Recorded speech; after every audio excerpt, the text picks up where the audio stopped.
Северокавказ нужно больше показывать, заявил министр по делам Северного Кавказа Лев Кузнецов. Благоприятный имидж регионов СКФО – одна из главных тем форума СМИ. Здесь во главе с вице-премьером Александром Хлопониным и полпредом президента Сергеем Меликовым руководители северокавказских субъектов говорят о развитии Кавказа. Я считаю, что показывать Кавказ является критично важным, потому что задача, стоящая перед министерством, связанная с реализацией и развитием программ социально-экономического развития, без понимания, что такое Кавказ, просто невозможно.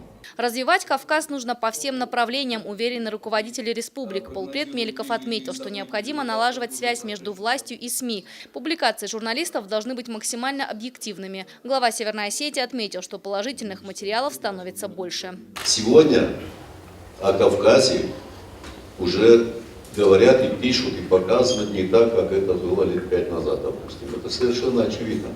Сегодня совсем по-другому говорят. Да, хочется, чтобы еще ярче, чтобы нас, может быть, там еще более убедительно показывали все, что мы делаем. И благодаря, я вот имею право поблагодарить тех представителей средств массовой информации, которые добросовестно, искренне и с любовью, как к части своей родины относятся к Кавказу, стараются быть объективными и полезными. По данным специалистов, только 43% россиян объективно воспринимают Кавказ и не боятся сюда приезжать. Остальные верят слухам и мифам о том, что в этих регионах опасно находиться. Форум СМИ призван способствовать формированию положительного имиджа Северокавказского округа. Елена Черенкова, Ацамас Кочев, Осетия ТВ, Пятигорск.